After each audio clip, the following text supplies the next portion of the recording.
Well, for the longest time, your mirror was just that, your rearview mirror, and that's about all it did. It was about as innovative as the parking brake pedal. But then all of a sudden in the last few years, that has become kind of a center of in-cabin tech innovation, if you want to go CNET style. Now, of course, the most requested new feature people would like to get is a rear view camera. You have to hook that up, of course, to a camera that you have to install at the back of your car. That's actually the hardest part. But the nice thing about that admittedly small image is that at least it's in the same place where you should be looking anyway, as opposed to looking down.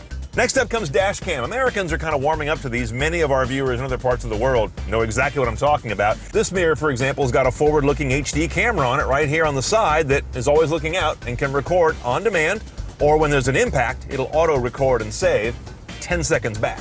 Now, Bluetooth hands-free. There's a lot of ways to get this done in your car, but there are also mirrors that incorporate that. So this is the microphone, the speaker, and the Bluetooth pairing wireless technology. The upside is it's all very tidy and pretty easy to install. The downside is it will not integrate with your factory audio, so it won't mute the radio, for example, when a call comes in. You got to do that manually. Please follow the road for 11. Now, of course, turn-by-turn navigation is probably the crown prince of in-car tech right now, and you can also get that in a rearview mirror. The downside is it's nowhere near as good as Android or Google or Waze or Apple Maps navigation.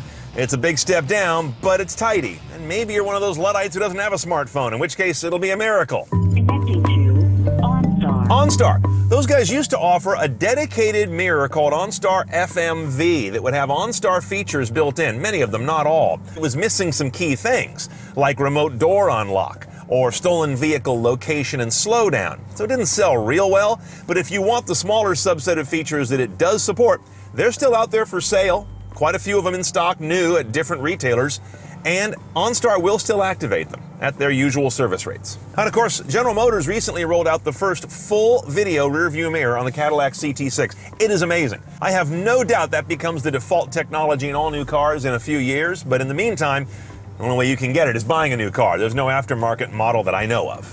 Now, if you buy a mirror that has any or all of these available features like I'm talking about, make sure you find out if it's an all-new mirror that mounts on the stud on the windshield, or if it's a clip-on that goes over your existing mirror. I find that to be an ungainly mess, but that's just me. The good news is a lot of these mirrors are very inexpensive. $100 to $200. It's amazing for what they do. The downside is that's because none of them are major brand names. They're all second-tier companies.